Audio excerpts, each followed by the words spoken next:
Well, hello, here we are. It's Awaken Wednesdays, and my name is Sarah McLean.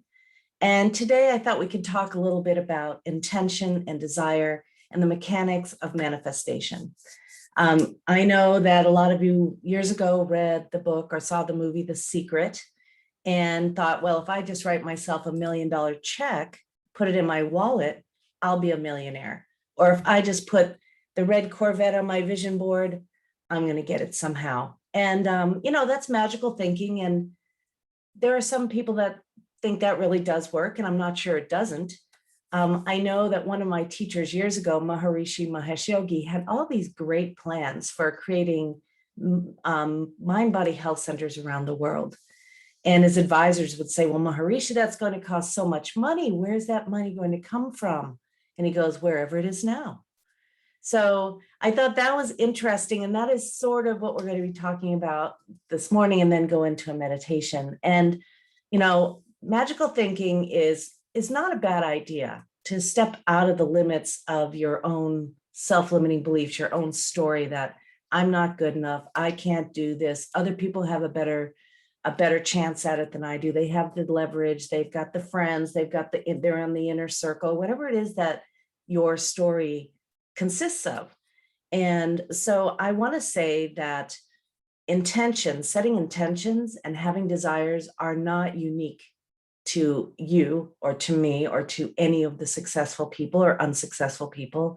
Everybody's got some heartfelt desires, whether we admit them or not. I know I didn't admit them because I moved into a Zen Buddhist monastery, and the Four Noble Truths started with all life is suffering. Suffering comes from clinging to your desires, but I thought they said suffering comes from desire. And so I made it my resolve to not have any desires, which is ridiculous because we all have them, whether it's for good health, for being fulfilled, being able to breathe, being able to be happy in relationship, doing fulfilling work. We've all got them, whether we admit them to ourselves or not. And so I think the first part of manifestation, someone was asking about that before we started recording. The first part is to admit that you have a desire for something, and not to feel ashamed for it, not to be ashamed by it. Whether it's something mundane, like, I really want to get a new car and I want it to be like this, or I really want to have, a new wardrobe or lose 100 pounds, whatever it may be, a new job. Some of the intentions and desires we have can be really lofty, while others are, I really want to get into better shape, or I see myself in this way. So I want to suggest that every meditation starts with an intention, whether you're aware of it or not. And we can use sort of that deep dive into the silence as, I have to say, sort of a ramp for our intentions to be planted in the stillness, or a little shoot. Now, let's talk about what that means. So inherent, according to Deepak Chopra and the Vedas, and in my personal experience and in nature, inherent in every desire are the mechanics for its manifestation. So what does that even mean? Let's take an example of a seed, planting a seed. Inherent in that seed are the mechanics for its entire life, and for propagating another seed, and for propagating maybe a field of flowers, or a forest of oak trees, whatever it may be. Inherent in that seed is the potential for its perfect growth. And that in that seed, it's like it's got all of the information it needs. Just like your intention, your heartfelt intention is like a seed. But what is it that takes a seed from a seed of possibilities to an entire forest? Well, it takes obviously the earth, the air, the fire, the light, the water, the space to grow. And for us, it takes our attention. Intention is what's in the seed, information, in formation. And what it needs is attention, which is energy. Energy meets information and allows for the manifestation. Now, there's a whole lot more complicated than that because, of course, we have to look at the quality of our attention. Does it contain, lots of negative self-beliefs? Does it contain a lot of comparisons or sort of a bad attitude? Does it contain a lot of seeds from the past that make it impossible to achieve a more fruitful future? Well, that's only something you can answer. And that's where maybe taking a good long look at the quality of your attention comes into play. So when you think right now of something that's been in your heart, maybe for years, maybe since you've been a little child, or maybe it's been since this lockdown occurred or this pandemic occurred, what would you say? What would you say or think or admit to in terms of your own intention? Maybe it's peace on earth.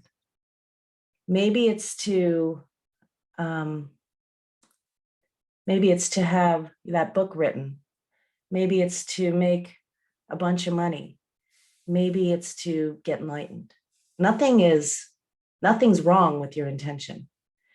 I used to think it was. So every day when I went to the Chopra Center after hearing what happened, in the Buddhist world, Deepak Chopra would say, okay, now put your attention on your desires. I'm like, oh no, here we go again.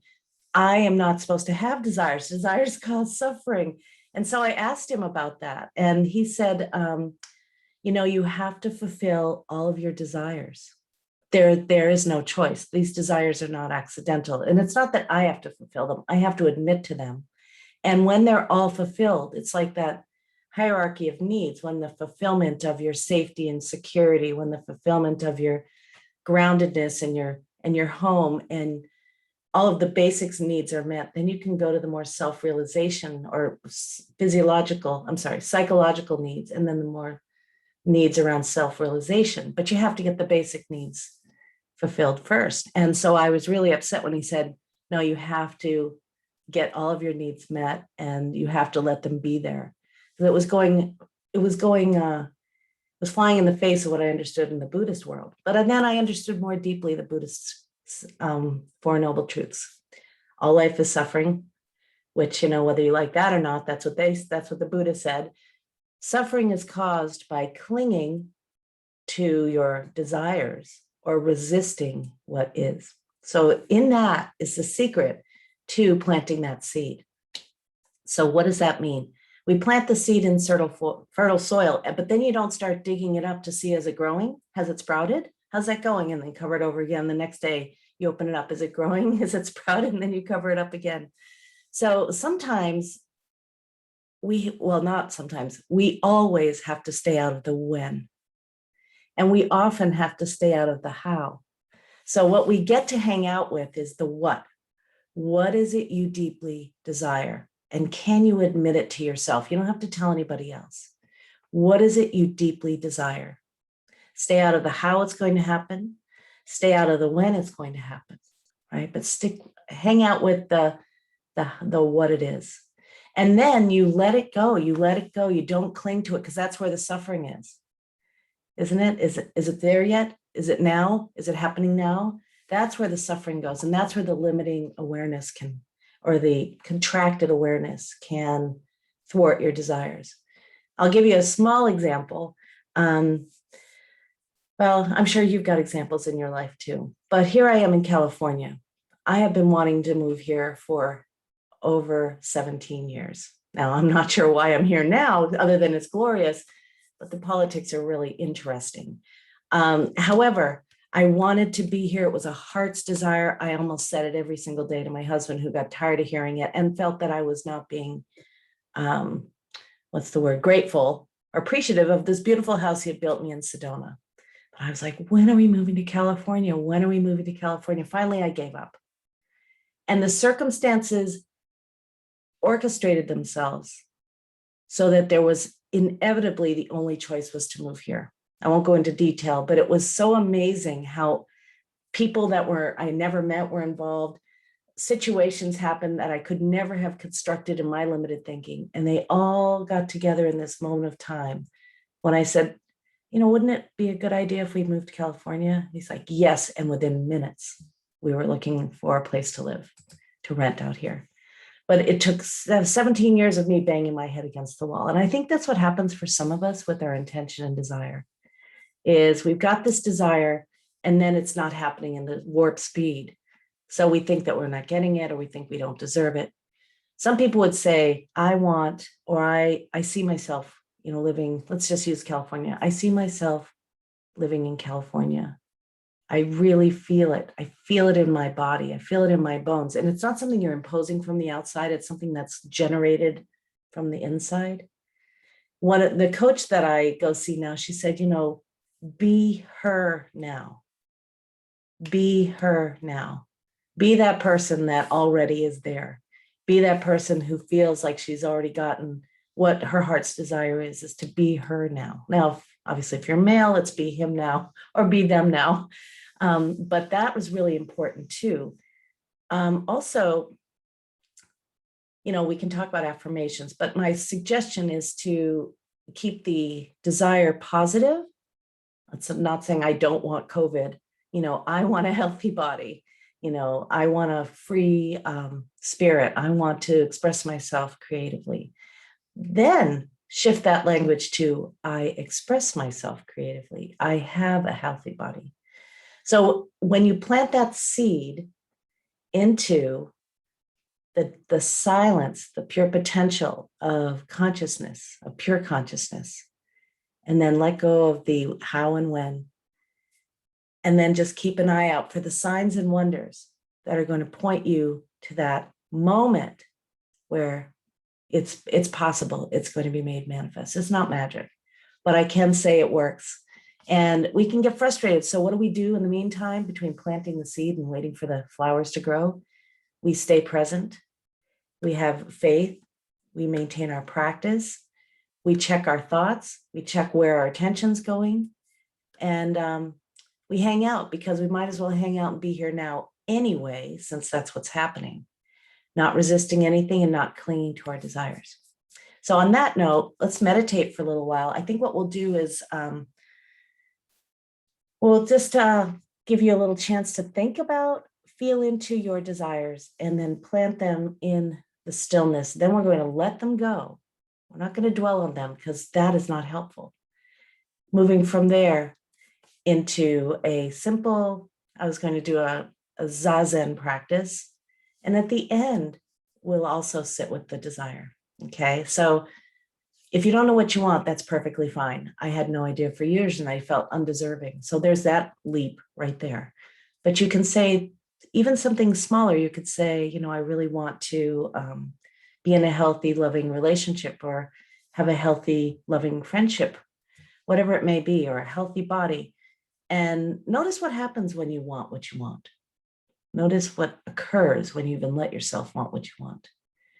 And then stay with that samyama on that object that tends to be outside of you. And just sit with it, letting it be there. And we'll do that now. So I'm going to invite you to close your eyes. And if you prefer, you can gaze downward toward the floor. And you can begin by giving yourself some long, slow, deep breaths through the nose. Breathing in slowly and fully. And breathing out slowly and fully. 3 long, slow, deep breaths at your own pace. Send a signal to your body and mind that it's okay to relax.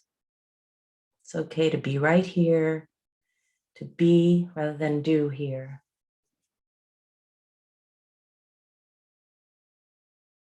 When you feel like you're settled in this moment, you can let your breath return to its natural rhythm and depth.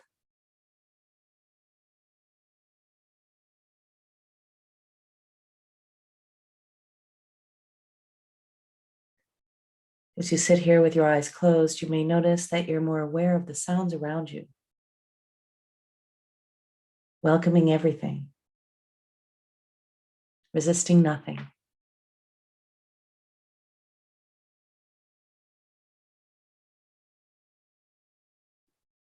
refraining from judgment.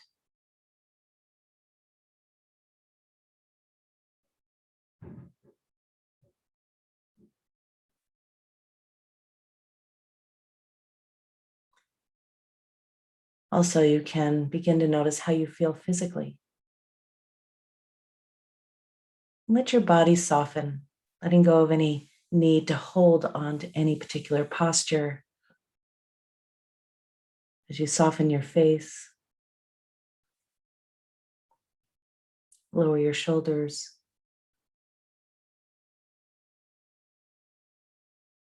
soften your chest, your diaphragm, and your belly.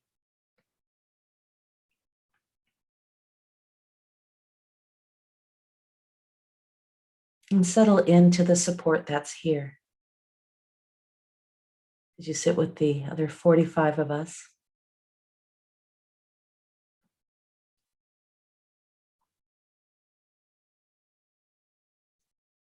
letting your breath be soft and knowing that you're safe right here, right now. If at any time you need to shift your posture or open your eyes, you can do that.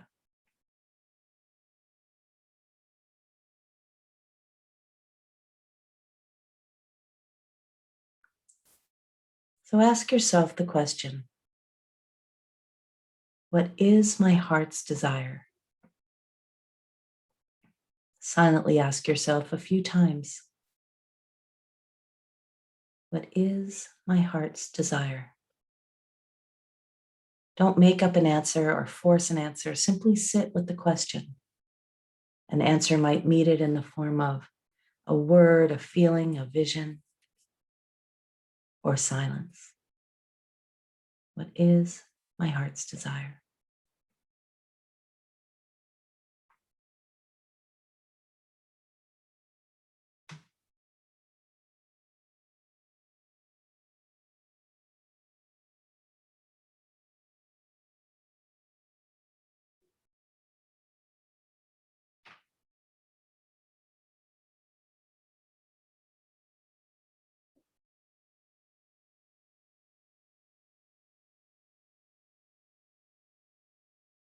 You might pose the question another way.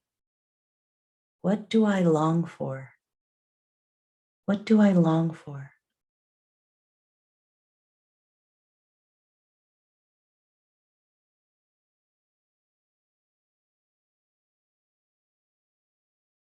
Don't worry, it's not selfish to want what you want.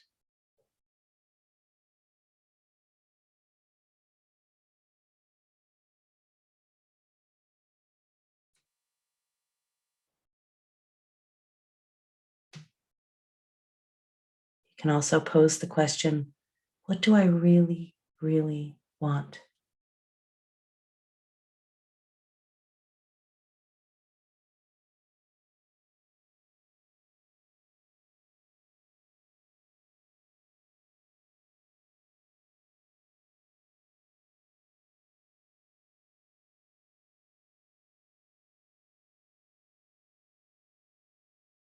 Perhaps there's a particular symbol.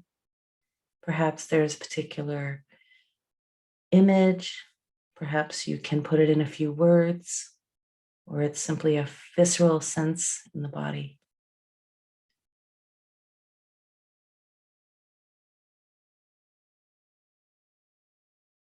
And if you don't know, it's perfectly fine.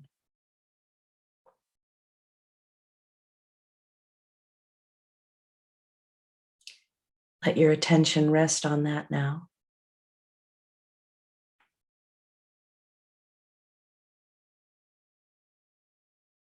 Letting your whole body relax.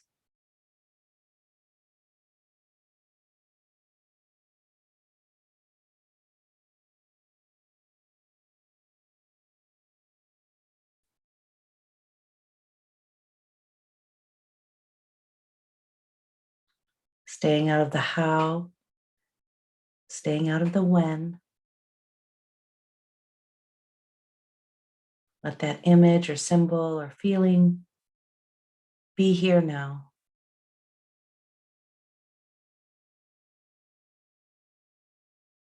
Maybe it's just a vague idea.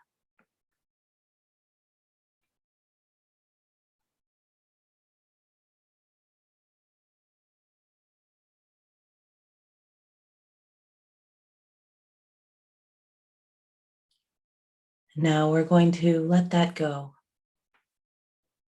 and draw the attention now to the breath, letting go of all of the desires, all of the answers to the question, what do I want? Bring your attention right here, right now to the body.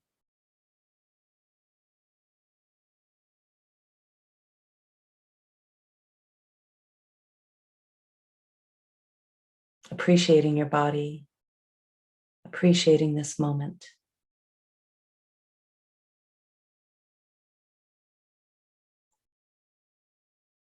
Finding a sense of contentment right here, right now, with what already is.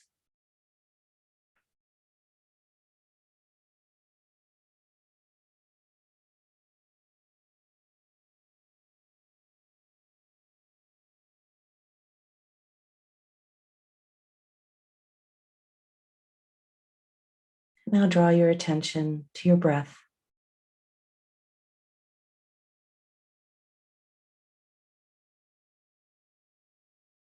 Appreciating the inhale and the exhale. Finding contentment with the speed and rhythm and depth of your breath.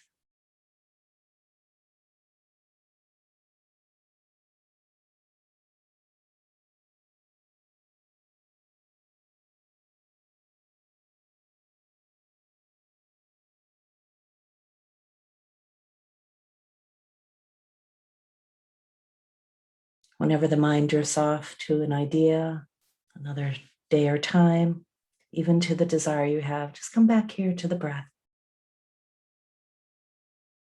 And I invite you, if you'd like, to count your breaths. In, count 1. Out, count 2. In, 3. Out, 4, all the way to 10 at your own pace. This is a practice of Zazen. And whenever you notice the mind drifting off in the middle of counting, bring yourself right back by starting again at 1.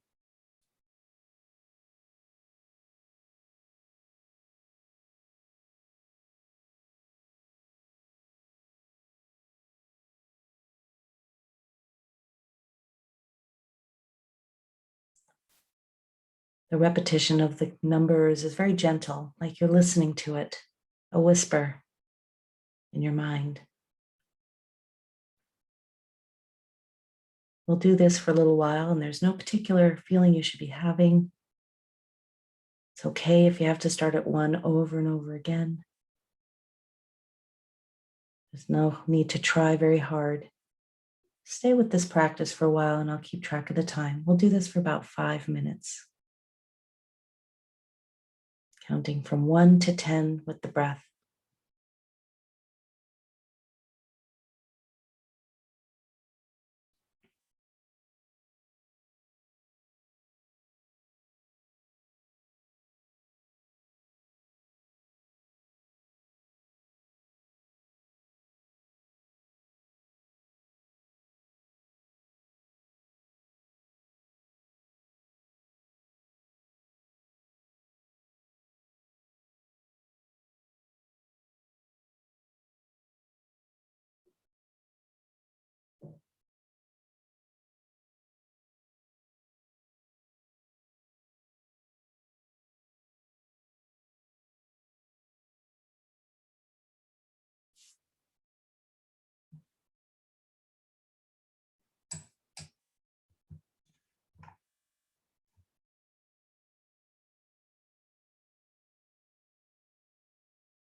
And keeping your eyes closed, you can stop the counting.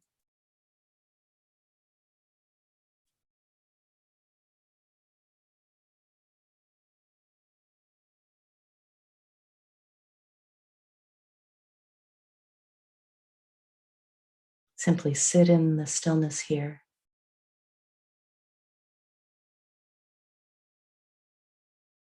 Letting your awareness expand beyond the breath as you rest in being, rest in the stillness.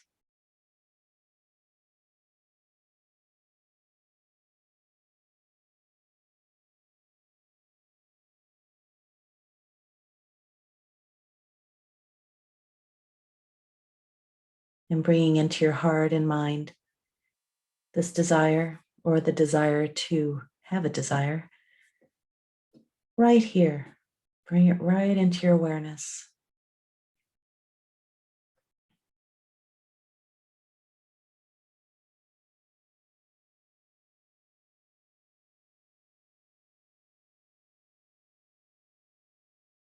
Notice how you feel as you sit with this object, this thought, this feeling of your desire.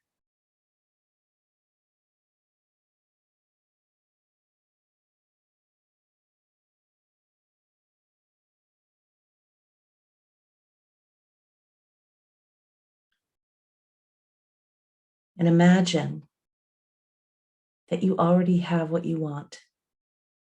Just imagine that this object of your desire has already been fulfilled. It's in your life. And notice how you feel. Imagine how you might feel once your desire has been made manifest.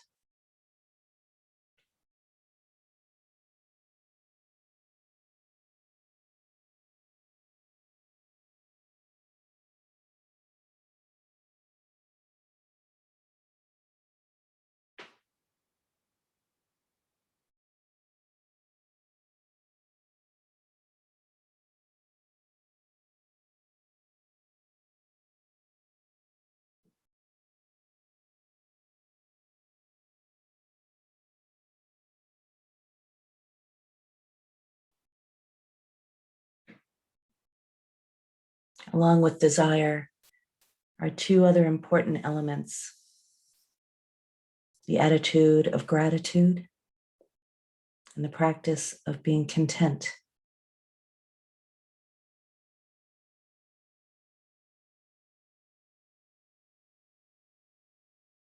So for the next moments, let's practice gratitude in whatever way works for you. The silent mantra, thank you, the heartfelt experience of being grateful for your life.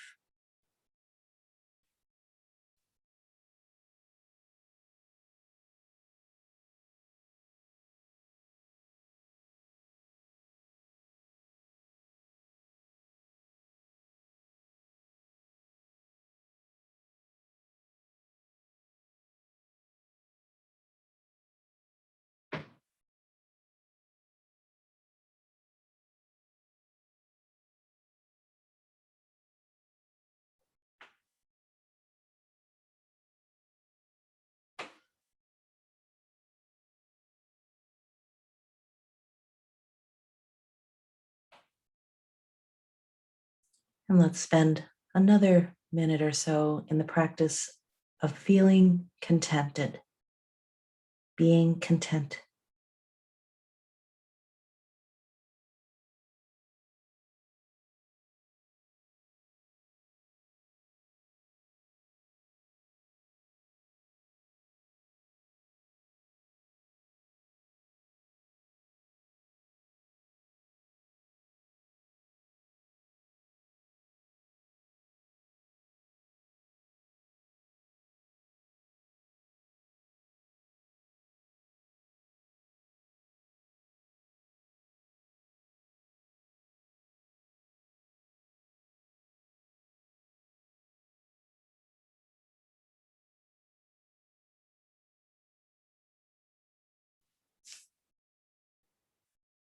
So we'll be coming out of meditation now. I invite you to sit as long as you like with your eyes closed. Become a little more aware of the sounds around you, the sensations in your body.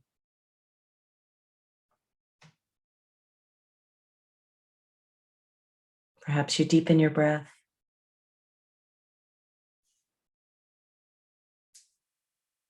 Stretch into the space around you.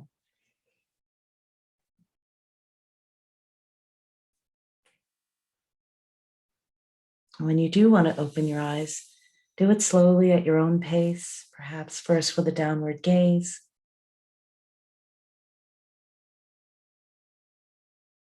And then opening your eyes all the way. There's no rush.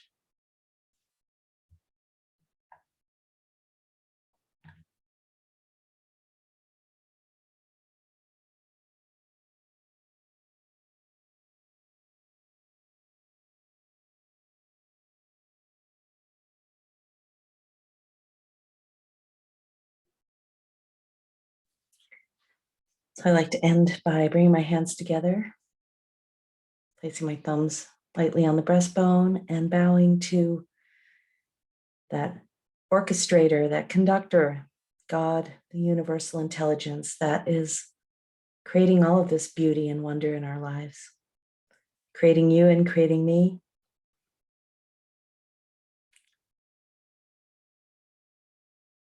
Thank you for practicing with me today. Namaste. I bow to that light in you, that brilliance in you, that's the same as the brilliance in me. So you can remember that desire is the doorway between the unmanifest and the manifest. It's like the junction point. And desires are not accidental. You don't necessarily want to practice being desirous all the time because you'll miss your life. If you're like, oh, life will be so much better when. That's why we invite contentment and gratitude into this moment. And whenever we notice we're competitive or competing with others, like, look what they have and that should be mine, that takes us out of that creative, open experience into a more contracted experience.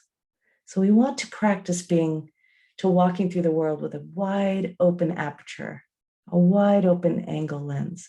And whatever attitudes or perspectives you have on wanting what you want, that's something you might have to work with too. Is it selfish to want what you want?